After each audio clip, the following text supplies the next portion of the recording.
हमारी YouTube channel future nursing officer में आप सभी लोगों का एक बार फिर से हार्दिक स्वागत है, हार्दिक अभिनंदन है। साथियों, सीएचओ राजस्थान का एग्जाम जो है 8 जून को कंफर्म है और उसके लिए ज़्यादा से ज़्यादा जो एमसीक्यू हमें क्लियर करने हैं। तो जो मॉडल पेपर की क्लासेस है वो मैं नेक्स्ट कोशिश यही करूँगा कि एक दिन के अंदर आपको 2 क्लास है वो प्रोवाइड कराऊँ। आज की जो क्लास है वो बहुत ही इंपॉर्टेंट क्लास रहने वाली है। पीछे की जो 2 मॉडल पेपर की क्लासेस मैंने डाली है वो आप जाकर के देखें और उसके अंदर जो इंपॉर्टेंट क्वेश्चन है उनको आप याद रखें, क्योंकि ये जो एमसीक्यू जो मॉडल पेपर मैंने आपको बता रहा हूँ इसी के अंदर से ही क्वेश्चन आपको आने हैं। हूबहू आपको क्वेश्चन है वो देखने को मिलेंगे। तो रोजाना की तरह आज भी क्लास को स्टार्ट करेंगे एक इमेज बेस्ड क्वेश्चन के साथ। दोस्तों, सभी टाइप के जो क्वेश्चन है हम हल करेंगे, रीजनिंग के, मैथ, जीके और इमेज बेस्ड क्वेश्चन स्पेशली, क्योंकि हर एग्जाम में इमेज बेस्ड क्वेश्चन की एक अलग जो पहचान बन चुकी है और हर एग्जाम के अंदर 4 से 5 क्वेश्चन है वो इमेज बेस्ड के आने लग गए हैं। तो चलिए क्लास को स्टार्ट करते हैं। आप सभी से यही रिक्वेस्ट है कि क्लास को आप ज़्यादा से ज़्यादा लोगों तक शेयर करें, एक लाइक और एक कमेंट आप जरूर करें। क्लास को स्टार्ट करते हैं। आज का फर्स्ट हमारा एमसीक्यू रहेगा कि identify the use of the instrument. जो इंस्ट्रूमेंट है, आपको एक फोटो दिखाई दे रही है इंस्ट्रूमेंट, इसका यूज हमें बताना है कि इस इंस्ट्रूमेंट का यूज है, ये कहां पर काम में लिया जाता है। ऑप्शन ए इसका रहेगा to hold the cervix, option B रहेगा to hold the vagina, option C रहेगा टू होल्ड दी ओवेरी और ऑप्शन डी रहेगा टू होल्ड दी यूटेरस। किस चीज को होल्ड करने के लिए इसको इंस्ट्रूमेंट का प्रयोग किया जाता है, मैंने आपको इमेज दिखाई। तो ये जो इमेज है ये एक कैंची के टाइप की होती है, लेकिन आगे इसमें 2 हुक टाइप जो एक उसके अंदर है संरचना आपको दिखाई देगी। तो ये जो इंस्ट्रूमेंट है ये यूज किया जाता है सर्विक्स को होल्ड करने के लिए। तो इसका जो राइट आंसर जाएगा, राइट आंसर इसका ए है, वो राइट आंसर जाएगा इसका सर्विक्स को होल्ड करने के लिए, टू होल्ड दी सर्विक्स इसका राइट आंसर रहेगा। क्वेश्चन नंबर 2 की ओर चलते हैं। आपको फिर से एक मैं प्रोसीजर की इमेज दिखा रहा हूं। एम्स दिल्ली का ये क्वेश्चन रहा हुआ है, identify the name of the procedure. तो आपको एक प्रोसीजर की इमेज में आपको शो कर रहा हूँ। एम्स दिल्ली का ये क्वेश्चन रहा हुआ है। तो एक प्रोसीजर है जिसके अंदर आपको एक फीमेल का दिख रहा है, वुम्ब के अंदर बच्चा भी शो कर रहा है। एक इंजेक्शन से एक जो फ्लूइड है वो बाहर निकाला जा रहा है और अल्ट्रासाउंड का साथ साथ में कर रहे हैं, साथ में एक सिरिंज डालकर एमनियोटिक फ्लूइड को बाहर निकाल रहे हैं। बच्चा वहां पे शो दिखाई दे रहा है। तो ये जो प्रोसीजर है, फ्लूइड निकाल रहे हैं जो, ठीक है, तो एमनियोटिक फ्लूइड को बाहर निकाल रहे हैं सिरिंज के माध्यम से। तो इस प्रोसीजर को किस नाम से जानेंगे? ऑप्शन ए रहेगा एमनियोसेंटेसिस, इसको कहा जाएगा। ऑप्शन बी रहेगा पैरासेंटेसिस, इसको कहा जाएगा। ऑप्शन सी रहेगा थोरासेंटेसिस, इसको कहा जाएगा। या ऑप्शन डी रहेगा कि नन ऑफ द अबव, इनमें से कोई नहीं है। तो ये इसका जो राइट आंसर है वो रहेगा एमनियोसेंटेसिस, क्योंकि एमनियोटिक फ्लूइड को बाहर निकाला जा रहा है सिरिंज के माध्यम से, एक नीडल को उसके अंदर इंसर्ट करके। तो वहां से क्या एमनियोटिक सेक के अंदर से एमनियोटिक फ्लूइड को बाहर निकाला जा रहा है। तो इसका जो राइट आंसर जाएगा एमनियोसेंटेसिस राइट आंसर रहेगा। क्वेश्चन नंबर 3 की ओर चलते हैं। Identify the name of the fossa denote in the following image. एक इमेज आपको शो कर रही है और वहां पर एक फोसा है जहां पर मार्कर किया गया है, निशान ग्रीन कलर से मैंने डॉट किया है। तो वो जो फोसा है उसको किस नाम से जानेंगे? वो जो गड्ढा है जो, उसको किस नाम से जाना जाएगा? ठीक है, तो ये पैर है, उल्टी साइड से पैर है, उल्टी पीछे की साइड पैर के जो खड्डा है वो इसके अंदर शो हो रहा है। तो पैरों की जो पीछे की साइड का जो खड्डा है वो इसके अंदर शो हो रहा है। तो वो उसको किस नाम से जानेंगे? ऑप्शन ए रहेगा पॉप्लिटियल फोसा के नाम से। ऑप्शन बी रहेगा पैट्रिगोइड फोसा के नाम से। ऑप्शन सी रहेगा हाइपोफिजियल फोसा के नाम से और ऑप्शन डी रहेगा क्रेनियल फोसा के नाम से।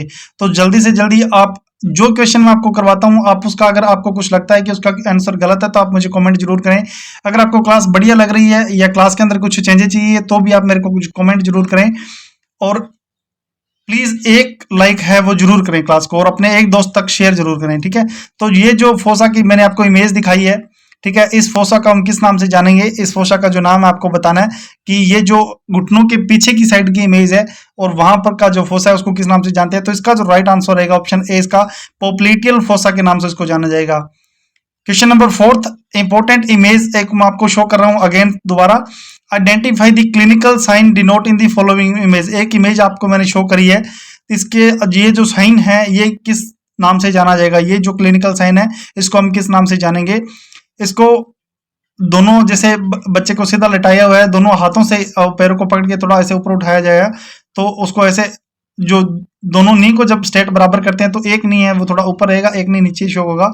तो उस जो साइन को हम किस नाम से जानेंगे कि ये ऑटो लानी साइन किस नाम से जाना जाता है, बी गैलीजी साइन के नाम से जाना जाता है, ऑप्शन सी रहेगा ह्यूमन साइन के नाम से, या ऑप्शन डी रहेगा पिसोस साइन के नाम से जाना जाएगा। तो ये जो साइन शो हो रहा है जिसके अंदर दोनों के नी का जो लेवल है वो बराबर नहीं आ रहा है, ऊपर उठाने पर एक नी का लेवल है वो नीचे रहता है और एक नी का लेवल थोड़ा ऊपर रहेगा, तो इस तरह के साइन को हम, ऑप्शन बी हमारा राइट आंसर जाएगा, ग्लेजी साइन के नाम से इसको जाना जाएगा। दोस्तों क्वेश्चन नंबर 5 एक इंपॉर्टेंट इंस्ट्रूमेंट मैं आपको इमेज शो कर रहा हूं, ठीक है। इसी तरह के इमेज बेस्ड क्वेश्चन आपको मिलेंगे, ये एम्स लेवल तक का क्वेश्चन है, एम्स लेवल के नॉर्सट लेवल के क्वेश्चन है जो मैं आपको बता रहा हूं, और बड़े बड़े एग्जामों के अंदर ये क्वेश्चन पूछे जाते हैं, ठीक है। तो आजकल सीएचओ का एग्जाम इजी एग्जाम नहीं रहा, एक टफ एग्जाम हो गया है, तो उस एग्जाम में हमें हर एंगल से हर सब्जेक्ट को, हर क्वेश्चन को पढ़ना है। तो इमेज बेस्ड क्वेश्चन की कड़ी में नेक्स्ट अब मैं आपको एक इंस्ट्रूमेंट का शो करता हूं। ये इंस्ट्रूमेंट की एक इमेज है जिसके अंदर एक कैंची टाइप, कैंची नुमा एक संरचना आपको दिखाई दे रही है, लेकिन आगे की साइड हम जब देखते हैं ऐसा, तो वहां पर कैंची लाइक ना होकर के दोनों साइड में से एक चम्मच के आकार का, जैसे एक किसी चीज को राउंड गोल टाइप की एक संरचना बनी हुई है किसी चीज को पकड़ने के लिए। तो इस तरह के इंस्ट्रूमेंट को किस नाम से जानेंगे, ये जो इंस्ट्रूमेंट है ये किस नाम से जाना जाएगा? ऑप्शन ए रहेगा इसको ओवम फोर्सेप कहा जाता है, ऑप्शन बी रहेगा कोचर फोर्सेप कहा जाता है, ऑप्शन सी रहेगा इसका कोचर फोर्सेप, ऑप्शन बी रहेगा एली फोर्सेस के नाम से, या ऑप्शन डी रहेगा मायो सीजर के नाम से इसको जाना जाता है। तो दोस्तों यहाँ पर मायो सीजर तो बिल्कुल ही नहीं होगी, क्योंकि मायो सीजर एक कटिंग करने के लिए होती है और बड़ी एक कैंची नुमा संरचना होती है। सीजर जहां पर आ गया, एली फोर्सेस में आगे जैसे दांत टाइप की संरचना होती है, तो कोचर से फोर्सेप ये नहीं है। इसका जो राइट आंसर जाएगा कि ये एक आगे से एक चम्मच नुमा संरचना होती है, खड्डा इसमें बना होता है और ओवम फोर्सेप इसको कहा जाता है। ऑप्शन ए हमारा राइट आंसर जाएगा कि ओवम फोर्सेप इसको कहा जाता है। नेक्स्ट एक इंपॉर्टेंट एमसीक्यू फिर से देखते हैं कि question number 6, which pulse are assessing in following image. एक इमेज मैंने आपको शो करी है, उसके अंदर से हम कोई पल्स को चेक कर रहे हैं, लेकिन उस पल्स का जो नाम है वो क्या रहेगा, उस पल्स का वो नाम है वो क्या रहेगा? ऑप्शन ए हमारा रहेगा कि एक फिमोरल पल्स चेक की जा रही है। इमेज को ध्यान से देखिए, ये एक फिमोरल पल्स को चेक किया जा रहा है। ऑप्शन बी रहेगा कि डोर्सल पेडिस पल्स को चेक किया जा रहा है। ऑप्शन सी रहेगा पोप्लिटियल पल्स को चेक किया जा रहा है, या ऑप्शन डी रहेगा पोस्टीरियर टिबियल पल्स को चेक किया जा रहा है। दोस्तों की इमेज बेस्ड को अगर आप ध्यान से देखते हैं तो यहाँ पर फिमोरल पल्स बिल्कुल ही नहीं है, क्योंकि फिमोरल पल्स फीमर की साइड में होती है, ऊपर होता है। पोप्लिटियल पल्स पोप्लिटियल फोसा की जगह पर होगा, अभी मैंने आपको बताया जस्ट पिछले क्वेश्चन के अंदर। और पोस्टीरियर टिबियल पल्स का मतलब ये टिबिया के पोस्टीरियर की साइड की पल्स होगी, तो ये तो वहां पर नहीं है, तो ये डोर्सल पेडिस पल्स के नाम से इसको जाना जाता है। और बी हमारा जो है वो क्वेश्चन नंबर 6 का राइट आंसर जाएगा, बी डोर्सल पेडिस पल्स के नाम से इसको जानता है।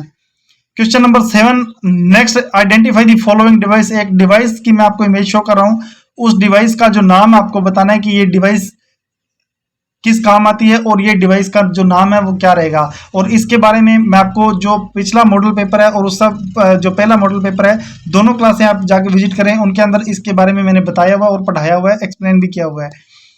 तो ये मैंने इमेज आपको शो की है, इस इमेज का आपको नाम बताना है कि ये इमेज किस नाम से है। ये डायरेक्ट एमसीक्यू आएगा, एक आपको एग्जाम में एक इमेज शो करेगी, ठीक है। सिंगल इसका पीस शो कर सकता है, या ऐसे इसी तरह की इमेज आपको शो करेगी जिसके अंदर अलग अलग कलर कोड होंगे। कलर कोड के हिसाब से हमेशा साइज का डिसाइड होता है कि जो ब्लू कलर है, रेड कलर है, येलो कलर, ग्रीन कलर है, तो इसका जो साइज है वो क्या रहेगा, ठीक है। तो एज के अकॉर्डिंग ये जो इंस्ट्रूमेंट, ये जो वो यूज के डिवाइस है वो यूज की जाती है।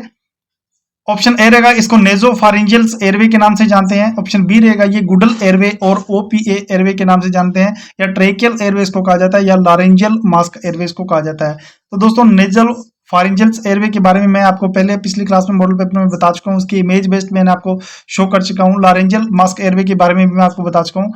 ट्रेकियल एयरवे ये नहीं है।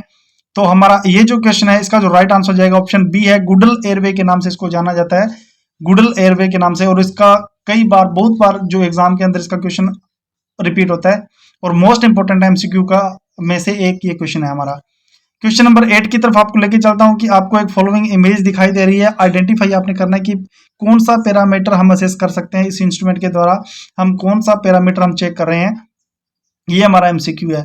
Look on the following image, image को आप देखना है एंड आइडेंटिफाई करना है कि हम ये जो डिवाइस लगा रखी है हमने, इसके द्वारा हम कौन सी जो चीज है या कौन सा पैरामीटर हम असेस कर रहे हैं, हम जांच कर रहे हैं, किस चीज की जांच की जा रही है। तो यहाँ पर एक फीमेल है जो कि प्रेगनेंसी उसको है, और उसको एक ऊपर एक बेल्ट नुमा एक संरचना उस पर लगा करके और उसको में कुछ चेक किया जा रहा है, ठीक है। एक वायर के द्वारा, एक डिवाइस के द्वारा कुछ चेक किया जा रहा है, तो ये प्रेगनेंसी है और एब्डोमेन के चारों ओर ये लगा करके चेक की जा रही है। तो ये option A cardiac rhythm check की जा रही है, बी यूटेराइन रिदम इसको चेक की जा रही है, या ये एफएचआर यानी कि फीटल हार्ट रेट इसमें चेक की जा रही है, या ऑप्शन डी रहेगा कि यूटेराइन टोन चेक की जा रही है। तो दोस्तों इस तरह की जो डिवाइस होती है वो यूज की जाती है फीटल हार्ट रेट के अंदर। ठीक है, ऑप्शन सी है हमारा राइट आंसर जाएगा, फीटल हार्ट रेट यहाँ पर चेक की जा रही है। चलते हैं नेक्स्ट एमसीक्यू, इंपॉर्टेंट एमसीक्यू की तरफ, और ऑब्जेक्टिव टाइप क्वेश्चन की कड़ी में हम स्टार्ट करते हैं। क्वेश्चन नंबर हमारा 9। 8 मैंने आज इमेज बेस्ड जो फर्स्ट क्लास के अंदर बताए हैं, सेकंड क्लास के अंदर भी 8 मैंने बताए हैं, और आज हमारी जो थर्ड क्लास है उसके अंदर भी मैंने 8 इमेज बेस्ड इंपॉर्टेंट एमसीक्यू बताए हैं। तो दोस्तों इसी तरह हम धीरे धीरे सभी जो इमेजेस के क्वेश्चन है उसको कवर कर लेंगे। धीरे धीरे जो कंप्यूटर के क्वेश्चन है, जो रीजनिंग के क्वेश्चन है या मैथ के क्वेश्चन है, उनकी मैं आपको एक अलग से मैराथन क्लास डाल दूंगा। उसके अंदर से जितने जो एमसीक्यू इंपॉर्टेंट है रीजनिंग वगैरह के आते हैं इस सीएचओ लेवल के एग्जाम के अंदर, वो मैं आपको एक ही क्लास में कंफर्म करवा दूंगा। चलते हैं 9 नंबर क्वेश्चन की तरफ। हमारा 9 नंबर क्वेश्चन है, एक नर्स है, रिव्यू कर रही है diet restrictions with a client taking a monoamine oxidase inhibitor MAOI। ठीक है, मोनोमाइन ऑक्सीडेक्स इनहिबिटर वो क्या कर रही है, ले रही है। Which symptom could occur with non adherence to diet restrict while taking MAOI।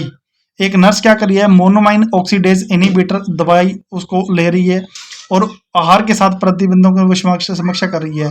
तो ये जो MAOI जो ड्रग्स है ये लेते समय उसने क्या, खाने पीने का जो प्रतिबंध है, जो नियम है, न पालन न करने पर उसके अंदर जो कौन सा लक्षण है वो हो सकता है, ये पूछा गया है। तो उसका ऑप्शन ए रहेगा हमारा एग्रान्युलोसाइटोसिस हो सकता है, ऑप्शन बी रहेगा एक्सप्लोसिव ओसिपिटल हेडेक हो सकता है, ऑप्शन सी रहेगा सीवियर हाइपोटेंशन उसको हो सकता है, या ऑप्शन डी रहेगा एक्थेसिया उसको हो सकता है। तो ये 4 ऑप्शन मैंने बताया कि MAOI अगर ड्रग्स यूज कर रही है, अगर खाने पीने का विशेष ध्यान नहीं रखते हैं, तो जो कंडीशन हो सकती है, जो प्रॉब्लम आ सकती है, उसको हम जानते हैं। ऑप्शन बी हमारा एक्सप्लोसिव ओसिपिटल हेडेक उसके अंदर रह सकता है। ऑप्शन बी हमारा राइट आंसर जाएगा वो एक्सप्लोसिव ओसिपिटो हेडेक। दोस्तों सिंगल लाइनर के क्वेश्चन आज मैंने काफी ऐड किए हैं ताकि जो क्लास है वो ज्यादा लेंथी ना हो। ठीक है, तो सिंगल लाइनर क्वेश्चन भी आगे आएंगे।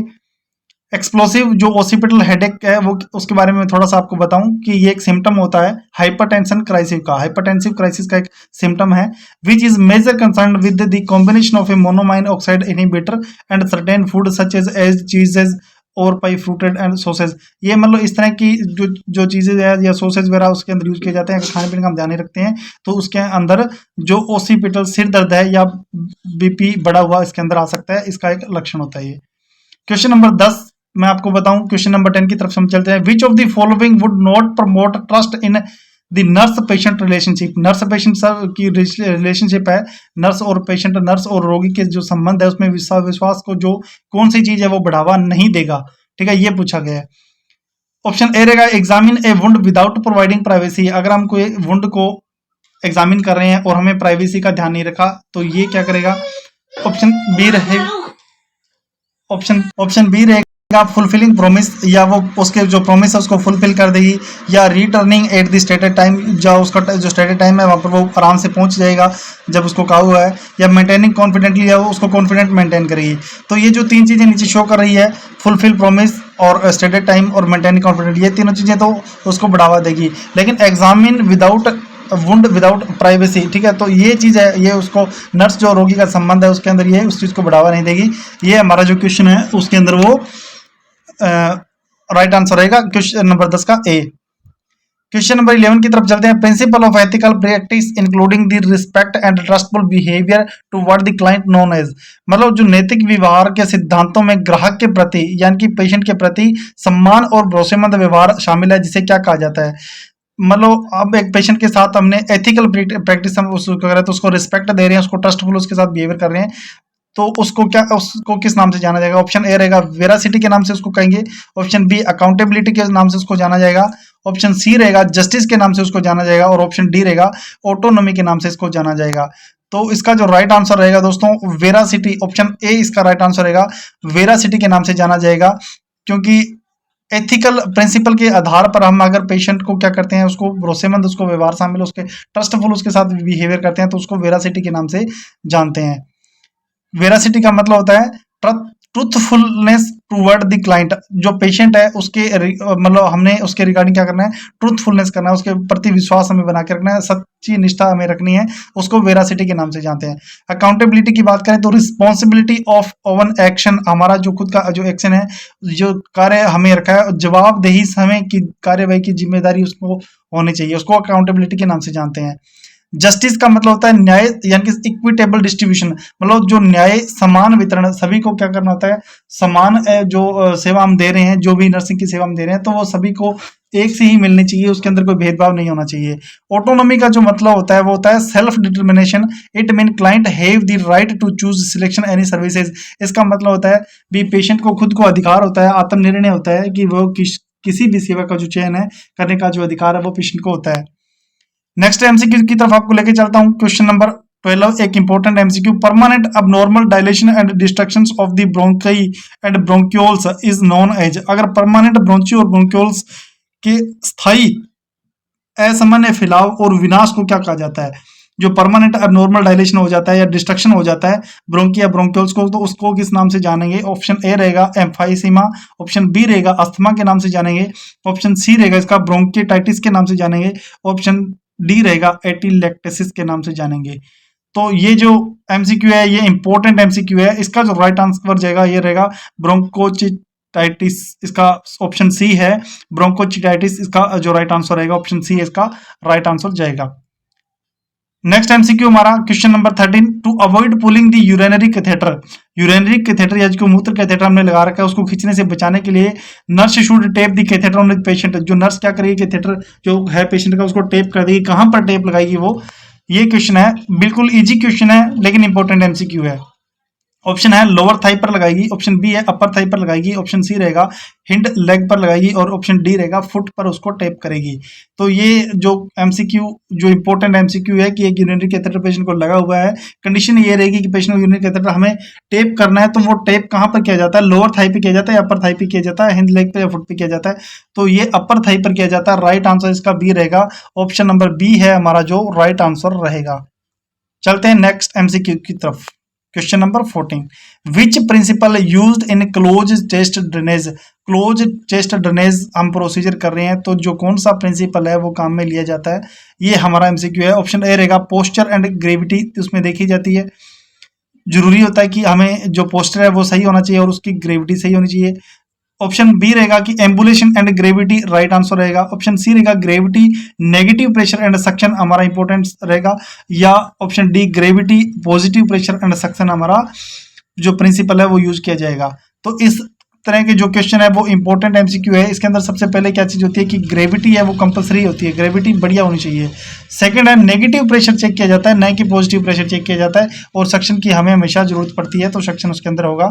ग्रेविटी के साथ में नेगेटिव प्रेशर एंड सक्शन है, ये जो हमारा ऑप्शन नंबर सी है ये हमारा राइट आंसर जाएगा। राइट डाउन कर लेना इसको। नेक्स्ट एमसीक्यू हमारा रहेगा क्वेश्चन नंबर 15, एक इंपॉर्टेंट एमसीक्यू है और इस तरह के एमसीक्यू बहुत बार एग्जाम में रिपीट होते हैं। ये क्वेश्चन नंबर 15 देखते हैं कि एक क्लाइंट है हेज ट्रेड इन पैलेस, वो क्या होता है, एक पास ट्रेड इन पैलेस पर वो पहुंचा है, क्लाइंट के पास एक ट्रेड इन पैलेस है। Which of the following action is appropriate for the nurse to take when suctioning the tracheostomy. मतलब नर्स क्या करेगी, ट्रेकोस्टोमी का सक्शन कर रही है, जो नर्स है वो कौन सी कार्रवाई करना वो उचित समझेगी, तो ये हमारा क्वेश्चन है। इसका जो ऑप्शन ए इन्होंने रखा है कि ऑप्शन ए है use style technique and turn the suction of while catheter is introducing. Use style technique use करेगी जब वो टर्न कर रही है, सक्शन को ऑफ कर रही है, बाहर निकाल रही है, वाइल कैथेटर इज इंट्रोड्यूसिंग। या ऑप्शन बी रहेगा कि use A style tube each time and suction for 20 second, वो कम से कम 20 सेकंड तक वो सक्शन की बात कर रहा है, तो ये क्वेश्चन ऑप्शन बी रहेगा। या ऑप्शन सी रहेगा कि use clean technique and suction for 20 second, या ऑप्शन डी रहेगा discard the catheter at the end of every shift. तो ये इसके चार ऑप्शन रखे गए हैं, तो ऑप्शन इसका जो ए है वो हम देखते हैं, ऑप्शन बी और ऑप्शन सी दोनों के अंदर 20 सेकंड है, तो ये 20 सेकंड का मामला है दोस्तों, ये गलत होता है।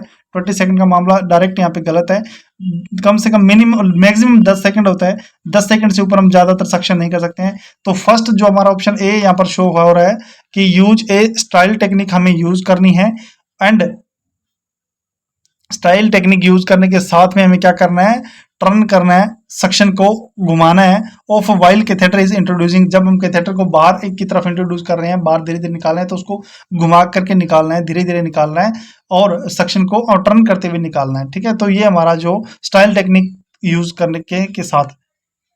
क्वेश्चन नंबर देखते हैं कि थोड़ा सा मैं इसके बारे में बताऊं कि आपको जो ट्रेकियोस्टोमी ट्यूब है, सक्शन करते समय कैथेटर को डालते समय सक्शन को बंद कर देना चाहिए ताकि ट्रेकियल्स म्यूकोजा है उसको टूटने से बचाया जा सके। जब भी हम सक्शन अंदर इंसर्ट करेंगे तब हमें उसको रोक देना है, और सक्शन कैथेटर जब बाहर निकाल रहे हैं तो उस टाइम हमें क्या करना होता है, सक्शन को स्टार्ट रखना होता है और अंदर डालते समय सक्शन को बंद कर देना होता है। नेक्स्ट एमसीक्यू की तरफ, question number 16, why rolling movement of the catheter is needed while suction catheter is withdraw. Suction catheter को बाहर निकालते समय कैथेटर की जो रोलिंग गति की आवश्यकता क्यों होती है, उसको रोल करना क्यों होता है।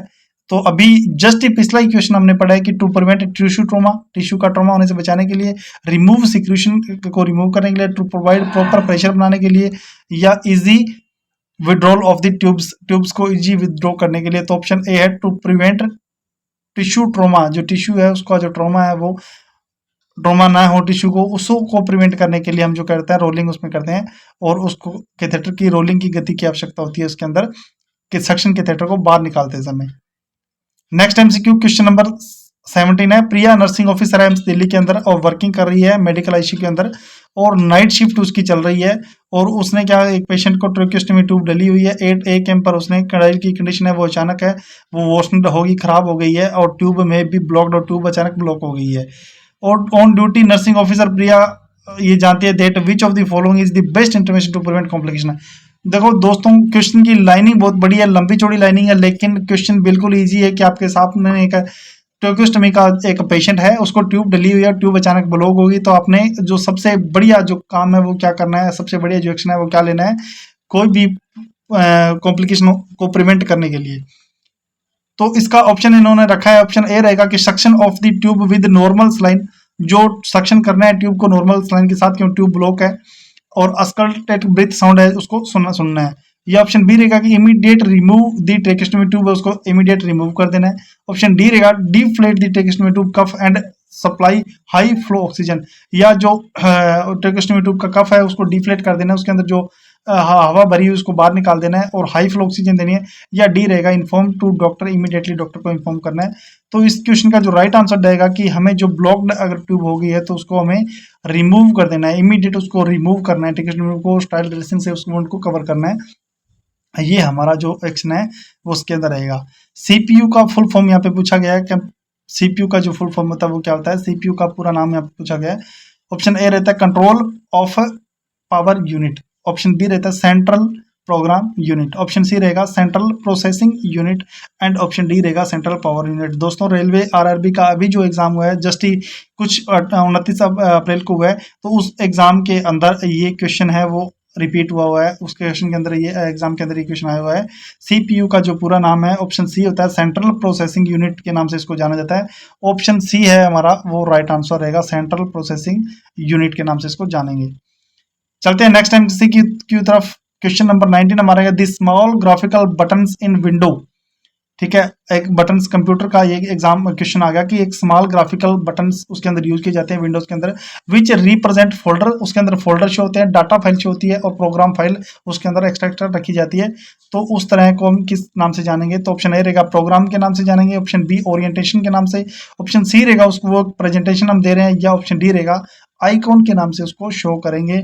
तो ऑप्शन डी है जो इस चीज का राइट आंसर रहेगा। अभी कोई भी अगर कंप्यूटर के डेस्कटॉप पे हम अगर किसी भी फाइल को स्टोर करते हैं, किसी भी इमेज वगैरह कोई भी डाटा हम स्टोर करते हैं, तो वहां पर एक अलग से आइकॉन बनता है, तो उसको जो राइट आंसर हमारा जाएगा ऑप्शन डी, हमारा जो आइकॉन है वो हमारा राइट आंसर इसमें रहेगा।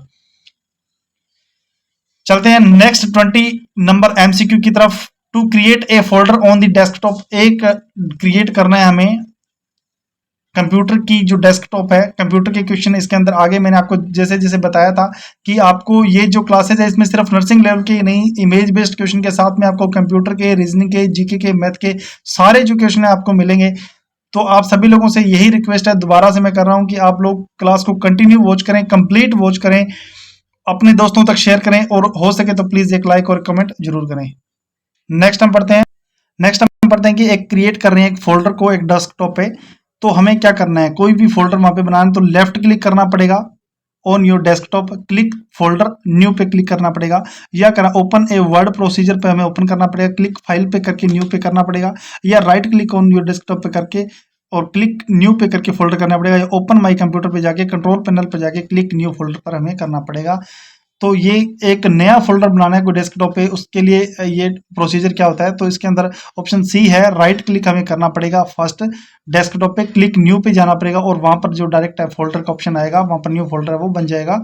तो ऑप्शन सी हमारा जो राइट आंसर रहेगा, क्योंकि आजकल डिजिटल जमाना है तो उसके अंदर कंप्यूटर सभी को चलाना आता है, तो एक नॉर्मल बेसिक ये क्वेश्चन है, लेकिन कुछ बच्चों को नहीं पता, तो राइट क्लिक करना है हमें डेस्कटॉप पे सबसे पहले, फिर वहां पे क्लिक न्यू पर जाना है, न्यू पर जाने के बाद में वहां पर जो नया फोल्डर है वो क्रिएट होगा। इसका जो राइट आंसर सी रहेगा। क्वेश्चन नंबर 21 पे जाते हैं।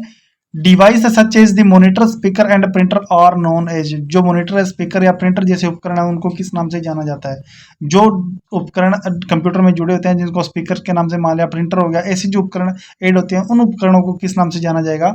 ऑप्शन ए रहेगा इनपुट के नाम से उनको जाना जाएगा, ऑप्शन बी रहेगा आउटपुट के नाम से जाना जाएगा, ऑप्शन सी रहेगा प्रोसेसिंग के नाम से उसको जाना जाएगा, या ऑप्शन डी उसको स्टोरेज के नाम से जाना जाएगा। तो ये जो उपकरण होते हैं उनको हम आउटपुट के नाम से जानते हैं। ऑप्शन बी हमारा जो राइट आंसर रहेगा क्वेश्चन नंबर 21 का। क्वेश्चन नंबर 21 है इसका, जो ऑप्शन बी है आउटपुट के नाम से इसको जानते हैं, बी हमारा राइट आंसर रहेगा। चलते हैं नेक्स्ट एमसीक्यू की तरफ। The layer of epidermis from outer side to inner side is, epidermis nursing का एक क्वेश्चन आ गया है यहाँ पर। तो ये क्या होगा, एपिडर्मिस की जो परतें हैं उनके बारे में पूछा गया है, उनका जो प्रॉपर सीक्वेंस है उसके बारे में पूछा गया है। ऑप्शन ए दिया है इन्होंने, कोरिनियम है जो फर्स्ट बार, देखो इनर टू आउटर या आउटर टू इनर, ये चीज आपको ध्यान में रखनी है। यहाँ पर ध्यान देने वाली बात है ये कि आउटर साइड से लेकर के इनर साइड का पूछा गया है, ठीक है। तो इसका जो सीक्वेंस दिया है वो ऑप्शन ए में दिया है कि कोरिनियम सबसे पहले आएगा, ग्रेनुलोजम बाद में आएगा, जर्मिनेटिव बाद में आएगा, ये लूसिडम बाद में आएगा। ऑप्शन बी रहेगा कोरिनियम, लूसिडम, ग्रेनुलोजम और जर्मिनेटिव। ऑप्शन सी रहेगा कोरिनियम, लूसिडिनम, जर्मिनेटिव एंड ग्रेनुलोजम। ऑप्शन डी रहेगा लूसिडिनम, कोरिनियम, ग्रेनुलोजम और जर्मिनेटिव। तो इस क्वेश्चन का जिन बच्चों ने मेरी जाकर के क्लास देखी हुई उसमें ये क्लास क्वेश्चन मैंने पढ़ाया हुआ है। तो इसका जो राइट आंसर रहेगा ऑप्शन बी रहेगा CLGZ, इसको कहा जाता है, CLGZ के नाम से इसको जाना जाता है। तो कोरिनियम, लूसिडिनम, ग्रेनुलोजम के बाद में जर्मिनेटिव है जो लास्ट आएगा, जर्मिनेटिव है वो लास्ट में आएगा, ग्रेनुलोजम है वो थर्ड स्थान पर रहेगा। ऑप्शन बी है हमारा वो राइट आंसर रहेगा। और ये क्वेश्चन है वो बार बार रिपीट होने वाला MCQ है, तो आप इन चीजों को ध्यान में रखना। नेक्स्ट चलते हैं 23 number MCQ। Silvery scales legs that are mildly itchy on the patient's knee and elbow are seen, रोगी के घुटने और कोने पर जो हल्की खुजली वाले जैसे चांदी जैसी एक पट्टी पपड़ीदार एक पट्टियां बन जाती हैं उनको किस नाम से जानते हैं, ठीक है। छोटी छोटी क्या होती है कि नी पे और एल्बो पर क्या होती है कि एक खुजली वाली जैसे एक जो है पपड़ीदार पट्टियां बन जाती है, उनको किस नाम से जानते हैं? ऑप्शन ए रहेगा कि स्केप्सिस के नाम से इसको जाना जाएगा। ऑप्शन बी रहेगा विटिलिगो के नाम से इसको जाना जाएगा। ऑप्शन सी रहेगा सोराइसिस के नाम से इसको जाना जाएगा, या ऑप्शन डी रहेगा इम्पेटिगो के नाम से इसको जाना जाएगा। तो ये जो नी और एल्बो पर जो बनती है पपड़ीदार जो पट्टियां बनती हैं इनको हम जानते हैं, ऑप्शन सी है सोराइसिस के नाम से इसको जाना जाता है, और यहाँ पर इचिंग काफी होती है। और राइट आंसर हमारा रहेगा ऑप्शन सी, कि इस क्वेश्चन का राइट आंसर जाएगा। नेक्स्ट MCQ है हमारा 24 नंबर MCQ है। करेक्टरिस्टिक्स पूछी गई है थर्ड डिग्री बर्न की। थर्ड डिग्री के अंदर जो कंडीशन होती है उसकी करेक्टरिस्टिक पूछी गई कि थर्ड डिग्री बर्न के अंदर क्या होगा। ऑप्शन ए रहेगा कि पेनलेस बर्न रहेगा, पेनलेस बर्न रहेगा, ग्राफ्ट में भी रिक्वायर्ड और ग्राफ्ट की जरूरत पड़ेगी। ऑप्शन बी रहेगा कि epidermis, dermis and subcutaneous tissues के अंदर अफेक्टेड होंगे, या ऑप्शन सी रहेगा कि appear dry and may be black and white, इसके अंदर ड्राई दिखेगा और ब्लैक या व्हाइट दिखेगा, या ऑप्शन डी रहेगा कि all of the above mention, जो ऊपर सारी कुछ दी गई तो सारी कुछ ही रहेगी। तो इसके अंदर मैं आपको बताऊं कि पेनलेस बर्न भी रहेगा, ग्राफ्ट की भी रिक्वायर पड़ सकती है, एपिडर्मिस, डर्मिस और सबक्यूटेनियस तीनों टिश्यूज के अंदर इन्वॉल्व होंगे, और वहां पर बोन है वो विजिबल होती है, तो ब्लैक एंड व्हाइट वहां पर क्या बोन वगैरह भी विजिबल होगी। तो ऑप्शन डी हमारा इस क्वेश्चन का राइट आंसर जाएगा। चलते हैं नेक्स्ट MCQ की तरफ। नेक्स्ट MCQ है कि most common cause of the death after first 24 hours in the client with burn. Burn का ये इंपॉर्टेंट MCQ। बर्न दोस्तों एक ऐसा टॉपिक है जिसके अंदर आपको रूल ऑफ 9 में से या बर्न के किसी भी डिग्री के अंदर से कोई भी एक क्वेश्चन से लेकर के 2 क्वेश्चन आपको इस सीएचओ एग्जाम में 100%, 101% आपको देखने को मिलेगा। तो बर्न जो टॉपिक मैंने सिलेक्ट किए हैं उनके अंदर से आपको क्वेश्चन मिलेगा ही मिलेगा। तो बर्न है ये मोस्ट इंपोर्टेंट एमसीक्यू के अंदर आएगा, ठीक है। तो जलने के 24 घंटों के बाद मृत्यु का सबसे जो आम कारण है वो क्या होता है कि फर्स्ट ऑप्शन ए रहेगा रेस्पिरेटरी कॉम्प्रोमाइज उसमें होगा, ऑप्शन बी रहेगा कि हाइपोवोलेमिक शोक की कंडीशन पैदा हो जाएगी, ऑप्शन सी रहेगा कि इन्फेक्शन की कंडीशन पैदा हो जाएगी, और ऑप्शन फोर्थ रहेगा हीमोडायनामिक कोज है वो हो जाएगा। तो ऑप्शन ये जो क्वेश्चन है जलने के 24 घंटे के बाद जो मरने की जो सबसे ज्यादा कंडीशन मृत्यु का जो कारण बनता है वो रहता है इन्फेक्शन है, क्योंकि इन्फेक्शन है इसके अंदर सबसे ज्यादा रहेगा, होने का चांस है वो बहुत ज्यादा रहेगा। और ऑप्शन नंबर सी है हमारा जो राइट आंसर रहेगा क्वेश्चन नंबर 25 का। इसके बारे में थोड़ा डीपली पढ़ते हैं कि most common cause of death after burn in first 24 hour के अंदर देखेंगे तो रेस्पिरेटरी कॉम्प्रोमाइज इसके अंदर होता है। जलने के बाद 24 घंटों में मौत का आम कारण होता है श्वसन संबंधी समस्या। Most common cause of death client in burn with after first 20 hour, first 20 hour के अंदर देखते हैं तो हमारा रहेगा इन्फेक्शन, लेकिन आफ्टर 24 देखेंगे तो वो रहेगा रेस्पिरेटरी कॉम्प्रोमाइज, ठीक है। सॉरी, जब अगर 24 घंटों के भीतर हम देखते हैं तो श्वसन संबंधी रहेगी, और 24 घंटों के बाद में हम देखते हैं तो मृत्यु का कारण रहेगा इन्फेक्शन। ये थोड़ा सा मैंने बताने में मिस्टेक हो गया, आप इस चीज को करेक्शन करना, ठीक है। अगर 24 घंटे के बाद का मृत्यु का कारण पूछा जाता है तो इन्फेक्शन रहता है, और 24 घंटे के भीतर या पहले अगर मृत्यु होती है तो उसका कारण है वो रेस्पिरेटरी डिस्ट्रेस या रेस्पिरेटरी कॉम्प्रोमाइज रहेगा। क्वेश्चन नंबर 26 हम देखते हैं। क्वेश्चन नंबर 27 हम देखते हैं, which of the following is a primary nursing intervention necessary for all patient with a Foley catheter in place. निम्नलिखित में से कौन सा प्राथमिक नर्सिंग हस्तक्षेप है जो फोलिज कैथेटर वाले सभी रोगियों के लिए आवश्यक है। जो जिन पेशेंट्स को फोलिज कैथेटर लगा हुआ है उन सभी रोगियों के लिए जो आवश्यक चीज है वो कौन सी रहेगी। ऑप्शन ए रहेगा इसका कि maintaining the drainage tubing and collections bag level with the patient's bladder, ठीक है। मेंटेन करना है ड्रेनेज लेवल को, ट्यूबिंग एंड कलेक्शन बैग को लेवल करना है, लेवल विद पेशेंट के ब्लडर के लेवल पर। ऑप्शन बी रहेगा इरिगेट करना है the patient with 1% Neosporin solution 3 times a day, एक दिन के अंदर 3 बार 1% न्यूस्प्रिन से पेशेंट का जो यूरिन जो कैथेटर है फोलिज कैथेटर उसको आपने इरिगेट करना है। ऑप्शन सी रहेगा क्लैंप करना है कैथेटर को 1 घंटा एवरी 4 घंटे के बाद, ठीक है, मेंटेन दी ब्लडर इलास्टिसिटी को मेंटेन करने के लिए। ऑप्शन डी रहेगा maintaining the drainage tubing and collections bag below bladder level. तो ये ब्लडर लेवल है उस पर हमें कहां पर अबो रखना होता है, बरोबर रखना होता है, या डाउन रखना होता है, या बिलो रखना होता है। तो इसका जो राइट आंसर रहेगा ऑप्शन डी राइट आंसर रहेगा कि सभी जो जिन पेशेंट्स को कैथेटर लगा हुआ है, फोलिज कैथेटर लगा हुआ है, तो हमें जो बैग है जो ट्यूबिंग है वो सभी क्या करना है, कलेक्शन बैग वगैरह सब करना है। जो ब्लडर का लेवल है उसे हमें बिलो रखना होता है, नीचे रखना होता है। ऑप्शन डी हमारा जो राइट आंसर यहाँ पर रहेगा, ठीक है, क्वेश्चन नंबर 27 का।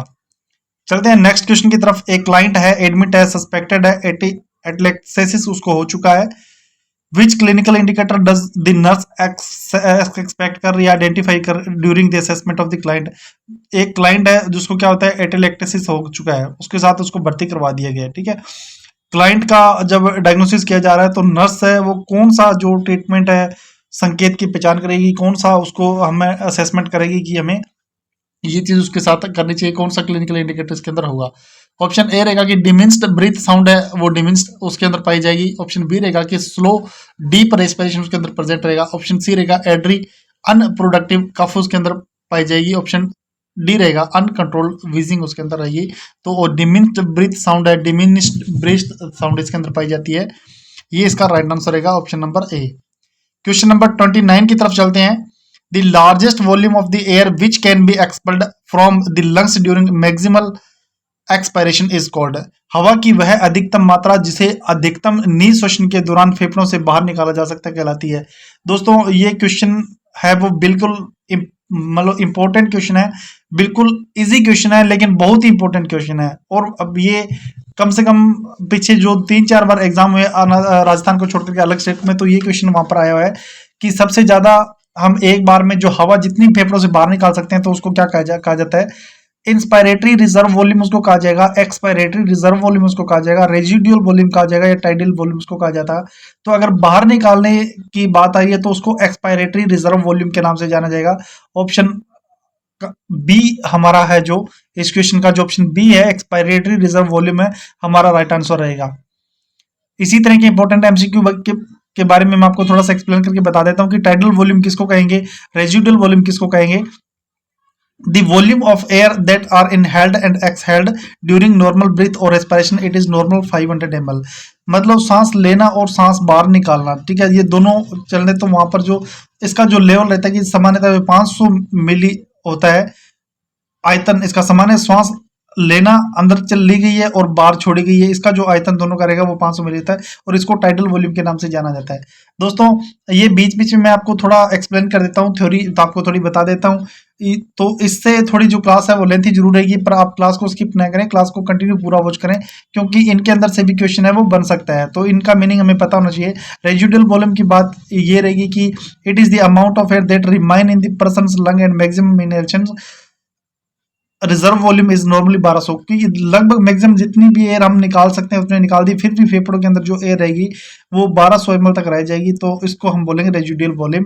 टोटल फोर्स करके भी हम जितनी भी एयर बाहर निकाल सकते हैं, एक्सपायरेटरी वॉल्यूम कर सकते हैं, वो बाहर निकालने के बाद भी 1200 ml तक एयर है जो हमारे फेफड़ों के अंदर बचेगी। इंस्पायरेटरी रिजर्व वॉल्यूम होता है कि फोर्सफुली हम कितनी हवा अंदर ले सकते हैं, और ये नॉर्मल 3100 ml तक इसका जो लेवल है होता है 3100 ml तक हम ले सकते हैं। एक्सपायरेटरी के बारे में हमने अभी बता दिया, तो ये 1200 ml तक फोर्सफुली हम बाहर निकाल सकते हैं, एक्सपेल आउट कर सकते हैं लंग से, तो 1200 ml इसका वो लेवल होता है। चलते हैं नेक्स्ट एमसीक्यू की तरफ।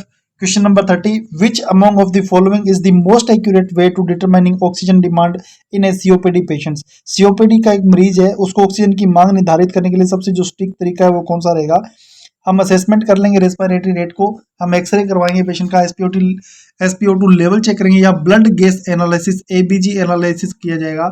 एबीजी एनालिसिस के बारे में मैंने आपको बताया कि एलन टेस्ट किया जाता है, ठीक है, एबीजी एनालिसिस किया जाता है जहां पर ऑक्सीजन CO2 ये सभी गैसेज है, जो ब्लड के अंदर जो गैसेज है उनकी मात्रा चेक की जाती है, और वहां हम पता लगा सकते हैं कि पेशेंट को जो प्रॉपर जो ऑक्सीजन है वो कितनी प्रोवाइड हमें करवानी चाहिए, ठीक है। तो ऑप्शन डी है इसका राइट आंसर जाएगा, ब्लड गैस एनालिसिस इसका राइट आंसर रहेगा।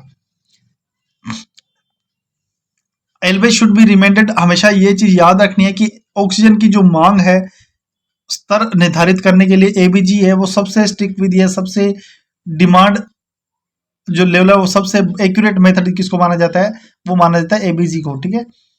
31 नंबर एमसीक्यू है, राष्ट्रीय बाल स्वास्थ्य कार्यक्रम का क्वेश्चन है। एक न्यू इनिशिएटिव एम है, इसका एक नया एम आया है। 8 अर्ली आइडेंटिफिकेशन, जल्दी पहचान करना, एंड अर्ली इंटरवेंशन उसके अंदर करना फॉर बच्चों के लिए बर्थ से लेकर के 18 साल तक के जो बच्चे होते हैं 4D विज इसके अंदर पाया जाता है, ठीक है। राष्ट्रीय बाल स्वास्थ्य कार्यक्रम है, उसके अंदर क्या होता है, एक नई पहल आई है जिसका उद्देश्य क्या है भैया, 0 से लेकर के जन्म से लेकर के 18 साल तक के जो बच्चे होते हैं उनके लिए 4D अर्थात बाल विकास को कवर करने के लिए जो प्रारंभिक पहचान की जाती है, तो उसके लिए क्या रहेगा, तो ऑप्शन ए रहेगा defect at birth. 4D sign इसके अंदर प्रेजेंट हो, defect at birth, deficiency, disease, development delay including disability. Option B रहेगा drug abuse, deficiency, development delay including disability and defect at birth. Option C रहेगा deformities, development delay including disability, deficiency and drug abuse. तो disease, development delay including disability, defect at birth and diarrhoeal disease. तो दोस्तों diarrhoeal disease का इसमें कोई criteria नहीं है, ठीक है, ड्रग एब्यूज का कोई क्राइटेरिया नहीं है, तो और यहाँ पर भी ड्रग एब्यूज है, इसका भी कोई क्राइटेरिया नहीं है, तो ऑप्शन बी सी डी तीनों इसके अंदर गलत क्वेश्चन आंसर रहेगा। ऑप्शन ए है defect at birth, deficiencies, disease, development delay including disability, इसका जो राइट आंसर रहेगा ए ऑप्शन हमारा राइट आंसर रहेगा। क्वेश्चन नंबर 32 हम देखते हैं कि breath sound auscultated posteriorly between the scapula and anteriorly over bronchioles lateral to sternum over 1 and 2 ICD is known as. सांसों की आवाजें स्केपुला के बीच पीछे की ओर से और 1 और 2 ICD पर रोस्थी के पार्श्व को ब्रोंक्यूल्स के ऊपर सामने की ओर सुनाई देती है, इसको क्या कहा जाएगा। ब्रीथ साउंड सुनाई दे रहे हैं, कहाँ पर सुनाई दे रहे हैं, ये लोकेशन हमें दी गई कि स्केपुला के इंटीरियर सुनाई दे रहे हैं, ठीक है, और ये स्टर्नम के ओर सुनाई दे रहे हैं, तो इन सभी को हम किस नाम से जानेंगे, तो वेसिकुलर के नाम से इसको जानेंगे। ऑप्शन बी रहेगा, ऑप्शन बी है ब्रोंकियोवास्कुलर रहेगा, ऑप्शन सी रहेगा ब्रोंकियल रहेगा, ऑप्शन डी रहेगा ट्रेकियल। तो इसका जो राइट आंसर क्या रहेगा कि जो साउंड सुनाई देती है इन लोकेशन पे उसको किस नाम से जानेंगे? तो इसका राइट आंसर रहेगा ब्रोंकियो वेसिकुलर, इसको कहा जाएगा, ब्रोंकियो वेसिकुलर के नाम से इसको जानते हैं। ऑप्शन बी हमारा राइट आंसर रहेगा। चलते हैं नेक्स्ट एमसीक्यू की तरफ।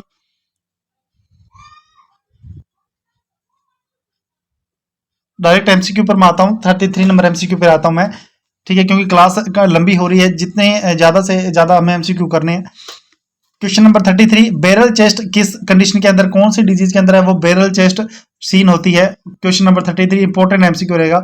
डिजीज यहाँ पे दी गई, ऑप्शन ए है निमोनिया के अंदर होगा, ऑप्शन बी है एटेलेक्सिस के अंदर होगा, ऑप्शन सी है एम्फाइसेमा के अंदर, और ऑप्शन डी है एम्फाइमा के अंदर है वो बैरल चेस्ट है वो सीन होगी। तो इस क्वेश्चन का जो राइट आंसर क्या रहेगा? एम्फाइसेमा के अंदर है वो बैरल चेस्ट है वो होगी। ऑप्शन सी हमारा जो है राइट आंसर रहेगा। ऑप्शन सी के बारे में थोड़ा सा आपको एक्सप्लेन कर देता हूं। इन विच एयर शेक और अल्वियोली आर डैमेज्ड और इज डेस्ट, smoking is the most common cause. Smoking की वजह से सबसे ज्यादा क्या होता है, जो अल्वियोली वगैरह होते हैं, वही कोश वगैरह, तो वो डैमेज हो जाते हैं और एम्फाइसेमा की कंडीशन है वो उत्पन्न हो जाती है। एम्फाइमा के बारे में बताऊं कि अगर किसी प्लूरल कैविटी के अंदर पस का अगर फॉर्मेशन हो जाता है, पस वहां पर इकट्ठी हो जाती है, तो उसको एम्फाइमा के नाम से जानते हैं।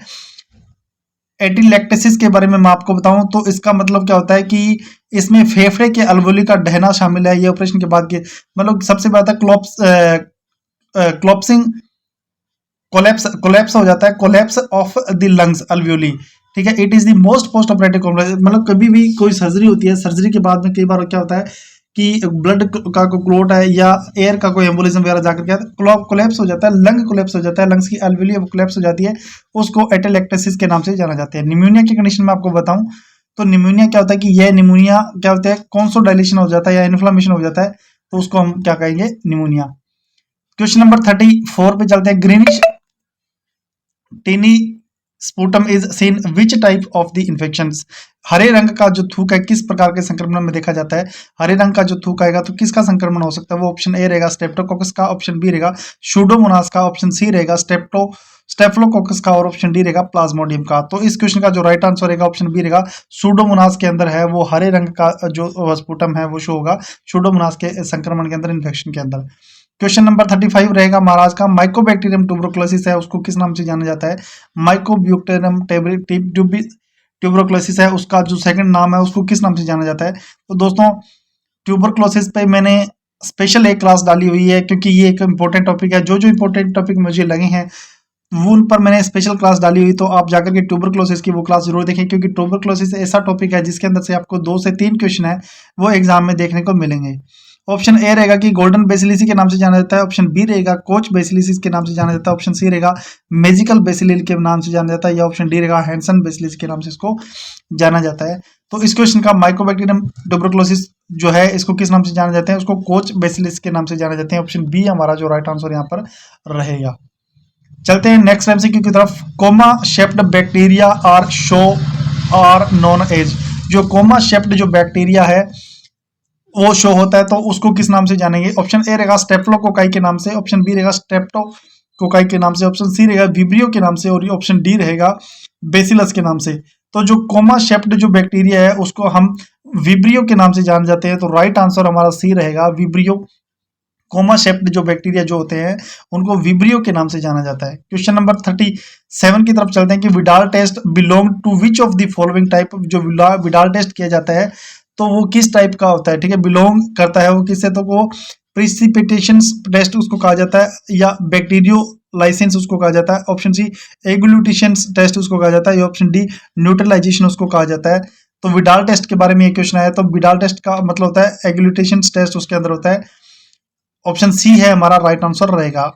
38 नंबर दोस्तों ये सिंगल वन लाइनर क्वेश्चन है, तो जल्दी से जल्दी मैं इनको कवर कर देता हूं ताकि जो क्लास है ज्यादा लेती रहो। Best indicator of HIV prognosis, HIV prognosis है उसके लिए जो बेस्ट इंडिकेटर है वो क्या रहेगा? पिछली जो मैंने एमसीक्यू की क्लास आपको दी हुई है, क्लास फर्स्ट और क्लास सेकंड है, दोनों के अंदर एचआईवी से रिलेटेड क्वेश्चन है, तो ये क्वेश्चन है ये वहां पर आया हुआ है। तो बेस्ट इंडिकेटर क्या रहेगा इसका? तो ये दोस्तों आपका क्वेश्चन गलत नहीं हो चाहिए। CD4 सेल है काउंट है वो इसके लिए सबसे ज्यादा इंपॉर्टेंस रखते हैं, बेस्ट इंडिकेटर उसको माना जाता है, CD4 सेल काउंट को बेस्ट इंडिकेटर माना जाता है। क्वेश्चन नंबर 39, हैंड रब should not be used in which condition, जो हैंड रब का उपयोग है वो किस स्थिति के अंदर हमें नहीं करना चाहिए ये पूछा गया। एक्सेप्ट का क्वेश्चन है, नहीं करना चाहिए ये पूछा गया है, ये चीज आपको ध्यान में रखनी है। ऑप्शन ए रहेगा बिफोर टचिंग पेशेंट, टचिंग करने से पहले, पेशेंट को टच करने से पहले, आफ्टर टचिंग पेशेंट्स। दोस्तों ये इजी क्वेश्चन है, इसकी इजी लैंग्वेज है, लेकिन ये क्वेश्चन बहुत इंपॉर्टेंट एमसीक्यू है और इसी के अंदर हम कंफ्यूज होते हैं। ठीक है, तो पेशेंट को टच करने से पहले, टच करने के बाद, या after touching the patient surrounding, या पेशेंट के सराउंडिंग किसी भी चीज को टच करने के बाद, या हैंड आर विजिबली सॉलिड्स। तो इसका जो राइट आंसर क्या रहेगा? ऑप्शन डी है, हैंड्स आर विजिबली सॉलिड। इसका जो राइट आंसर रहेगा क्वेश्चन ऑप्शन नंबर डी है हमारा राइट आंसर रहेगा। ठीक है, क्वेश्चन नंबर 40 पे हम चलते हैं। How many moment of hand hygiene have been laid down by WHO. विश्व स्वास्थ्य संगठन के द्वारा हाथ स्वच्छता के जो कितने नियम है वो निर्धारित किए गए हैं। तो इसका जो राइट आंसर है वो रहेगा, ऑप्शन रहेगा ए रहेगा 5, ऑप्शन बी रहेगा 7, ऑप्शन सी रहेगा 8, ऑप्शन डी रहेगा इसका 6। तो हैंड वॉश के जो स्टेप है वो आप सभी लोगों को पता ही होगा, और इसका जो राइट आंसर है वो रहेगा 5। ठीक है, ऑप्शन ए है हमारा वो राइट आंसर जाएगा 5, इसका जो है राइट आंसर रहेगा। क्वेश्चन नंबर 41 पे हम चलते हैं कि the important nursing interventions prior to administration of the pre anaesthetic medication. हमें कोई दवा, संवेदनहारी दवा देनी है। पूर्व संवेदनहारी का मतलब हो गया भी कोई एनेस्थेटिक हम मेडिसिन दे रहे हैं। ठीक है, तो उससे पहले महत्वपूर्ण जो जानकारी है जो हमें रखनी है वो क्या होती है? Ask the patient to empty the bladder, ये पूछना है कि तुम्हारा ब्लडर जो है वो खाली है। To deep breathing and coughing exercise, deep breath आपको करना है और कफिंग एक्सरसाइज करनी है। ऑप्शन सी रहेगा शेव दी स्किन, स्किन है उसकी शेव आपको कर लेनी है। या ऑप्शन डी रहेगा रेगुलेट आईवीएफ एक्यूरेटली, जो इंट्रावेनस फ्लूइड है वो आपका एक्यूरेट चल रहा है। तो ये चीज आपको पूछनी है। तो इसका मतलब जो राइट आंसर वो रहेगा ऑप्शन ए हमारा जो राइट आंसर हो जाएगा। पेशेंट, क्योंकि अगर उसको हम कोई एनेस्थेटिक मेडिसिन दे रहे हैं तो उसके बाद वो वॉशरूम वगैरह नहीं जा सकता, उसको क्योंकि बेहोश वगैरह हो जाएगा, तो उसका जो ब्लडर है वो खाली होना बहुत जरूरी है। तो ये इसका राइट आंसर रहेगा option number A. Question number 42 पे हम चलते हैं कि atropine is pre medication given to patients before surgery. Atropine ऐसी ड्रग है जो प्री मेडिकेशन के रूप में काम में ली जाती है और पेशेंट को सर्जरी से पहले दी है। Which among the following of the expected action. Atropine का जो वर्क है वो पूछा गया है। ये क्या करेगा? रिड्यूस सिक्रेशन को रिड्यूस कर देगा, प्रिवेंट ब्रेडिकार्डिया को प्रिवेंट करेगा, प्रिवेंट हाइपोटेंशन को प्रिवेंट करेगा, और ऑल ऑफ द अबव। तो एट्रोपिन के ये सारे वर्क होते हैं, वो सिक्रेशन को भी कम करेगा, प्रिवेंट ब्रेडिकार्डिया को प्रिवेंट करेगा, हाइपोटेंशन को प्रिवेंट करेगा, ये सारे वर्क है उसका करेंगे। तो ऑप्शन डी हमारा राइट आंसर चला जाएगा। क्वेश्चन नंबर 43 पे हम आते हैं। Which of the following is the most dangerous complication during indication of the spinal anaesthesia. Spinal anaesthesia के प्रेरण के दौरान जब स्पाइनल एनेस्थीसिया दिया जा रहा है तो कौन सी जटिलता सबसे ज्यादा हो सकती है? ऑप्शन ए रहेगा हाइपरथर्मिया हो सकता है, ऑप्शन बी रहेगा ब्रीडीपेनिया हो सकता है, ऑप्शन सी रहेगा टेकिकार्डिया हो सकता है, या ऑप्शन डी रहेगा हाइपोटेंशन की कंडीशन है वो हो सकती है।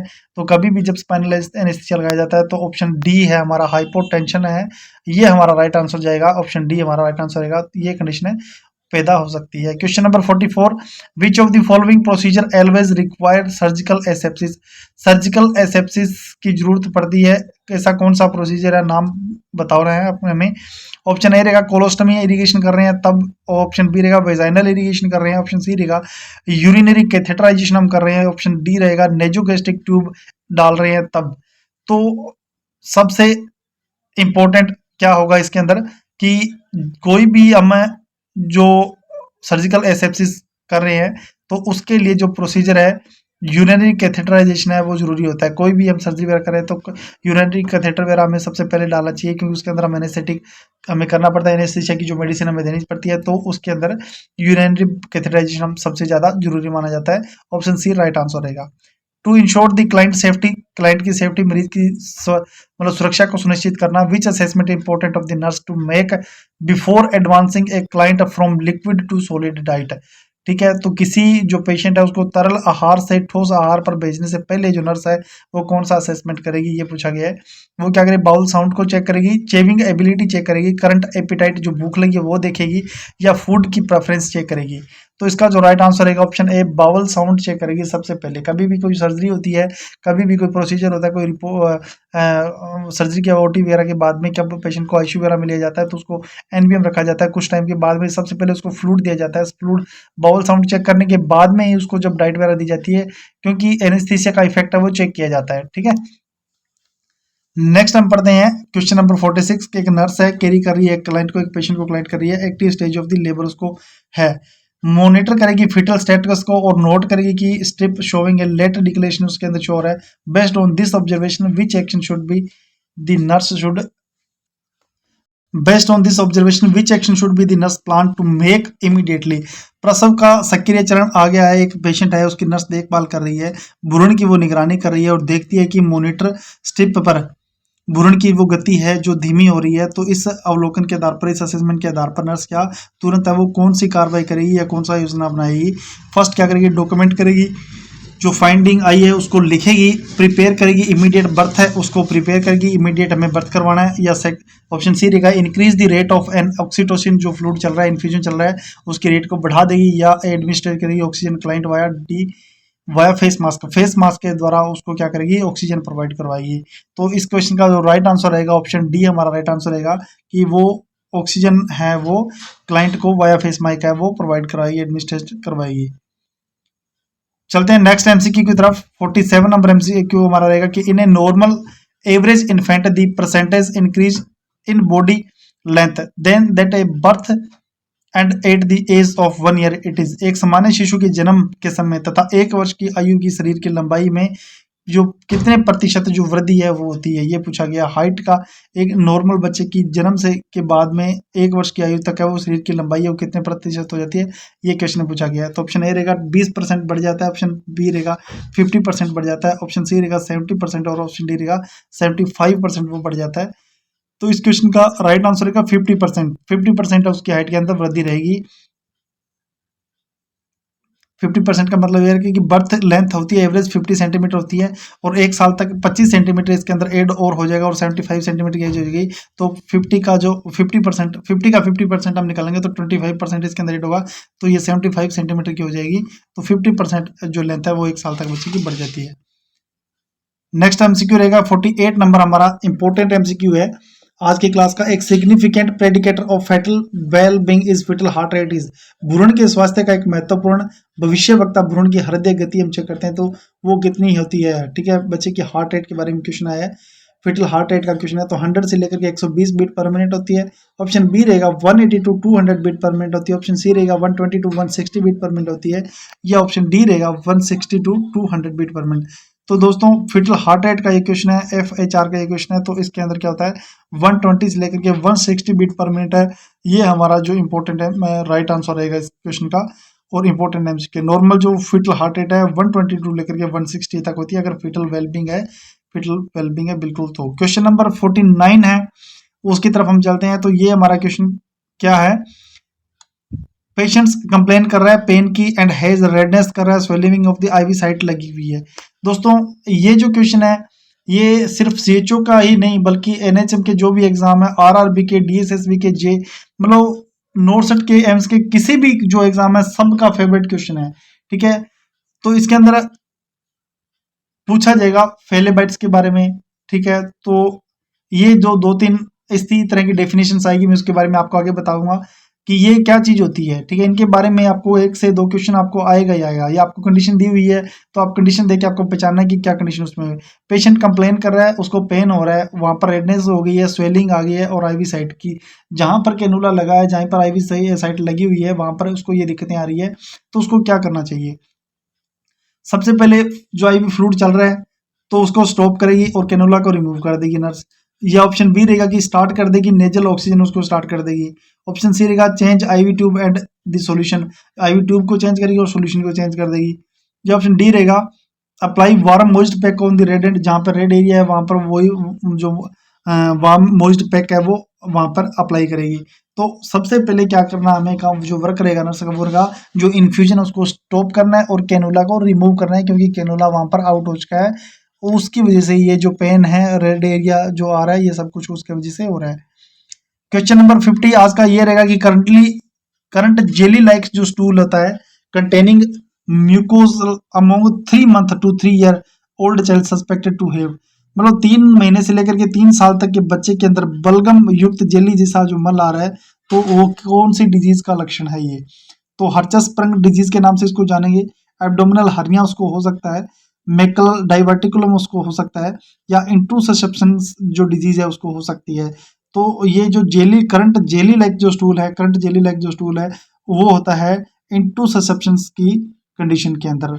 जो हर्ट्जस्पर्ग डिजीज है, इसके अंदर रिबन लाइक जो स्टूल है वो पाया जाता है दोस्तों।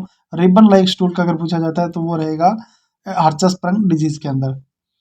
चलते हैं नेक्स्ट एमसीक्यू की तरफ। 51 नंबर एमसीक्यू हमारा रहेगा, after a child return from the post anaesthesia care unit after surgery. Surgery के बाद एक बच्चा है उसको पोस्ट एनेस्थीसिया केयर यूनिट के अंदर वापस लाया जाता है, और विच of the following would the nurse assess first. सबसे पहले जो नर्स है वो क्या देखेगी, ठीक है। ऑप्शन ए देखिए इंट्रावेनस फ्लूइड असेस साइट, जहां पर फ्लूइड चल रहा है उसको आईवी कैनुला लगी है वो साइट चेक करेगी। क्लाइंट का जो पेन का लेवल है वो देखेगी। सर्जिकल साइट की ड्रेसिंग चेक करेगी, या function of the nasogastric tube का फंक्शन चेक करेगी कि जो नेजोगेस्ट्रिक ट्यूब लगाई है वो फंक्शन कर रही है या नहीं करेगी। तो सबसे पहले अगर वो सर्जिकल कोई साइट से आया है तो सबसे पहले हमें वही चीज़ देखने की उसका जो सर्जिकल है वो ड्रेसिंग जो हुई है वो प्रॉपर हुई है या नहीं हुई है। तो सर्जिकल साइट की जो ड्रेसिंग है उसको हम देखेंगे। ऑप्शन सी हमारा राइट आंसर रहेगा। क्वेश्चन नंबर 52 रहेगा कि इन healthy individual plasma osmolarity range from.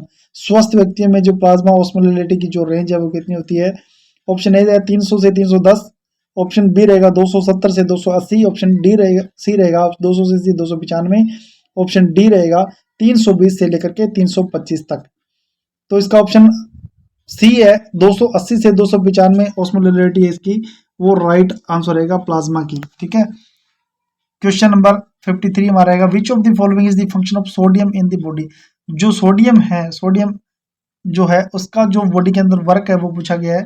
तो ये बोन का फॉर्मेशन काम करेगी, या फंक्शन ऑफ द स्केलेटन का काम मसल्स का काम करेगी, function of the cardiac muscle के अंदर काम करेगी, या हमारा मेंटेनेंस ऑफ सीरम ऑस्मोलैरिटी।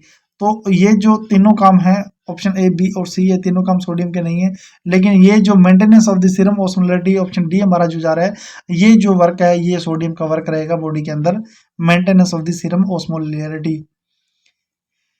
चलते हैं 54 नंबर एमसीक्यू है, इंपॉर्टेंट एमसीक्यू सीएचओ के व्यू से, एग्जाम के व्यू से। दोस्तों ज्यादा से ज्यादा जो क्लासेस है आपको कंटिन्यू वॉच करनी है, ज्यादा से ज्यादा जो एमसीक्यू आपको पढ़ने हैं, ताकि जो एग्जाम 8 जून को सीएचओ का एग्जाम है उसके अंदर हमें हमारा जो सिलेक्शन है वो श्योर करना है, ठीक है। ये जो क्लासें मैं आपके लिए ला रहा हूँ, नेक्स्ट मैं कोशिश करूंगा कि इससे ज़्यादा आपको बेटर क्लासेस प्रोवाइड कराऊं, ज़्यादा से ज़्यादा जो एमसीक्यू आपको प्रोवाइड कराऊं, ताकि एग्जाम के नज़दीक इन 5 से 6 दिनों के अंदर हमारी जो तैयारी है वो बिल्कुल स्ट्रॉन्ग तैयारी हो जाए, और हम कम से कम 2000 जो प्लस हमारा जो टारगेट क्वेश्चन का है वो हम कंप्लीट कर लें, ताकि इसके अंदर से हमें जो ज़्यादा से ज़्यादा जो क्वेश्चन है हमें मिलने वाले हैं। तो percentage of water in human body के अंदर वाटर का परसेंटेज पूछा गया है। ऑप्शन ए 60%, ऑप्शन बी रहेगा 80%, ऑप्शन सी रहेगा 35%, ऑप्शन डी रहेगा नन। तो ऑप्शन ए इसका 60% है वो वाटर बॉडी के अंदर पाया जाता है, 60%, ए ऑप्शन ए हमारा राइट आंसर रहेगा। 55 नंबर एमसीक्यू की तरफ चलते हैं। बाइशॉप्स स्कोर इज यूज्ड फॉर, बाइशॉप जो स्कोर है वो किसके लिए यूज किया जाता है। ऑप्शन ए रहेगा induction of labour, option B रहेगा फिटल मॉनिटरिंग के लिए किया जाता है, या ऑप्शन सी रहेगा प्रोग्रेस ऑफ लेबर चेक करने के लिए बाइसॉप स्कोर का यूज किया जाता है, या ऑप्शन डी रहेगा इन मल्टीपल प्रेगनेंसी के अंदर बाइसॉप जो स्कोर है उसका यूज किया जाता है। तो इस क्वेश्चन का जो राइट आंसर जाएगा कि induction of labour, option A हमारा, ऑप्शन बी सी और डी तीनों ही क्वेश्चन है वो गलत है। ऑप्शन ए है इंडक्शन ऑफ लेबर के अंदर है वो बाइसेप स्कोर का यूज किया जाता है। ये क्वेश्चन आपका याद रखना है, इंपॉर्टेंट एमसीक्यू ये है सीएचओ के एग्जाम के व्यू से। नेक्स्ट क्वेश्चन नंबर 56 हम देखते हैं कि which position provide to a client after spinal anaesthesia. दोस्तों एक इजी क्वेश्चन लेकिन इंपॉर्टेंट एमसीक्यू, ठीक है। हर एग्जाम के नजरिए से हम देखते हैं तो ऐसे क्वेश्चन है वो इजी होते हुए भी कई कुछ हम गलती कर देते हैं, और इन्हीं की वजह से जो हमारा सिलेक्शन है वो पीछे रह जाता है, ठीक है। तो ऐसी स्पाइनल एनेस्थीसिया के बाद हमें कौन सी जो पोजीशन है वो प्रोवाइड करानी थी। ऑप्शन ए रहेगा सिम्स पोजीशन है, ऑप्शन बी रहेगा supine with under head pillow, option C रहेगा फ्लैट पोजीशन, और ऑप्शन डी रहेगा हाई फॉबलर। तो दोस्तों स्पाइनल एनेस्थीसिया अगर लगा तो high Fowler, under head pillow, ठीक है, तो ये पोजीशन तो बिल्कुल ही नहीं बनती है, दो पोजीशन तो बिल्कुल ही स्टार्टिंग में ही हमें रिजेक्ट हो जाएगी, ठीक है। और ऑप्शन सी है फ्लैट पोजीशन, तो सी हमारा जो ऑप्शन सी है फ्लैट पोजीशन है ये हमारी है वो इंपॉर्टेंट रहेगी, ऑप्शन सी इसका राइट आंसर रहेगा। चलते हैं नेक्स्ट एमसीक्यू की तरफ। क्वेश्चन नंबर 57 आज का, विच of the following is A negative symptom of the schizophrenia. देखो साइकोलॉजी का क्वेश्चन आ गया। देखो आपको मैंने पहले ही कहा है कि मैं आपके लिए हर सब्जेक्ट का जो क्वेश्चन है वो लेके आऊंगा। मैं ओनली कम्युनिटी ही आपको नहीं पढ़ाऊंगा, मैं ओनली आपको पीडियाट्रिक नहीं पढ़ाऊंगा। आपके लिए फंडामेंटल है, फार्माकोलॉजी है, आपके लिए साइकोलॉजी है, ऐसे जो भी सब्जेक्ट है, नर्सिंग के ही नहीं उसके अलावा reasoning, math, GK, image based question तक भी मैंने हर एग्जाम के अंदर है वो फिट किए हुए हैं। आपके एग्जाम को देखते हुए जो सीएचओ का अब तक का जो एग्जाम, अभी जो एग्जाम आने लगे हैं, क्योंकि आज अब जो एग्जाम आने लगे हैं वो इजी लेवल के एग्जाम नहीं है, वो काफी टफ एग्जाम आने लगे हैं। तो उसके लिए हमें जो हमारी जो तैयारी है वो भी सॉलिड और स्ट्रॉन्ग चाहिए होती है। क्वेश्चन नंबर 57 की तरफ चलते हैं कि which of the following is A negative symptom of the schizophrenia का नेगेटिव सिम्टम क्या होगा। ऑप्शन ए रहेगा डेल्यूजन रहेगा, ऑप्शन बी रहेगा हेडोनिया रहेगा, ऑप्शन सी रहेगा हेलुसिनेशन उसके अंदर होगा, या ऑप्शन डी रहेगा क्लैंग एसोसिएशन रहेगा। तो 57 सिजोफ्रेनिया का नेगेटिव सिम्टम हम देखते हैं तो ऑप्शन बी है जो एनहेडोनिया हमारा जो राइट आंसर रहेगा। ठीक है, डेल्यूजन, हेलुशंस और क्लैंग एसोसिएशन तीनों ये जो राइट आंसर नहीं रहेंगे। चलते हैं नेक्स्ट एमसीक्यू हमारा 58 नंबर एमसीक्यू हम देखते हैं कि which of the following data will give more accurate information regarding an ESRD client fluid status. निम्नलिखित में से ऐसा कौन सा डाटा है जो ESRD ग्राहक की द्रव के स्थिति के बारे में अधिक सटीक जानकारी देगा। तो जो इसोफेजियल रिफ्लेक्स डिजीज के अंदर ये कंडीशन होती है, डेली वेट चेक करेंगे क्लाइंट का, इंटेक आउटपुट चेक करेंगे, इलेक्ट्रोलाइट इम्बेलेंस चेक करेंगे या बोवेल मूवमेंट चेक करेंगे। तो राइट आंसर हमारा रहेगा डेली वेट चेक पेशेंट का, ये हमारा राइट आंसर रहेगा। इजी क्वेश्चन है लेकिन इंपॉर्टेंट क्वेश्चन है। दोस्तों आज ये जो सिंगल लाइनर क्वेश्चन है ये काफी मैंने इसके अंदर ऐड किए हुए हैं ताकि इजी जो समझने के अंदर ज्यादा इजी रहे और इंपॉर्टेंट एमसीक्यू रहे। ठीक है, ज्यादा लेंथी क्वेश्चन मैंने इसमें ऐड नहीं किए हैं। Which cranial nerve responsible for gag reflex. Gag reflex का क्वेश्चन है, रिफ्लेक्स का इसका क्वेश्चन आ गया। तो गैग रिफ्लेक्स है उसके लिए जो कौन सी नर्व है वो जिम्मेदार होती है, कौन सी क्रेनियल नर्व की है वो जिम्मेदार होती है।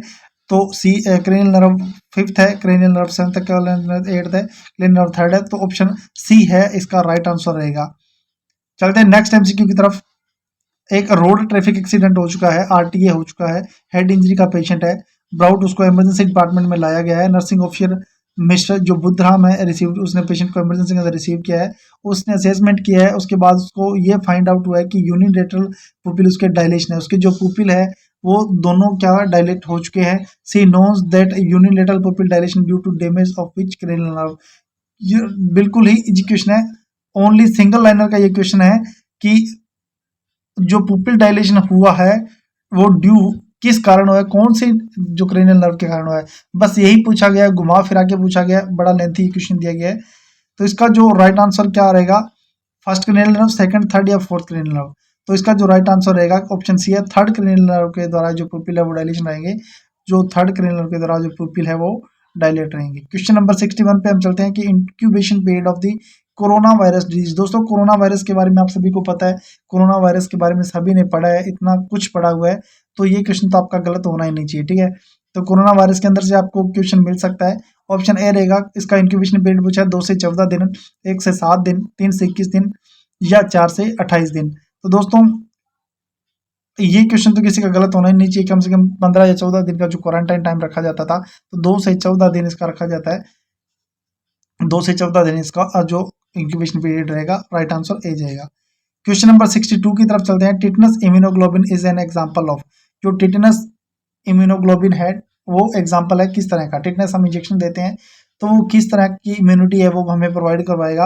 वो नेचुरल एक्टिव इम्यूनिटी प्रोवाइड करेगा, नेचुरल पैसिव इम्यूनिटी प्रोवाइड करेगा, आर्टिफिशियल एक्टिव इम्यूनिटी प्रोवाइड करेगा या आर्टिफिशियल पैसिव इम्यूनिटी प्रोवाइड करेगा। तो दोस्तों इम्यूनिटी की मैं आपको एक क्लास डाल दूंगा, बाकी मैंने जो पहले क्लासेस डाली उसके अंदर मैंने थोड़ा थोड़ा इसके बारे में बताया हुआ है, तो आप सभी ऐसे करना कि वो क्लासेज आप देखना।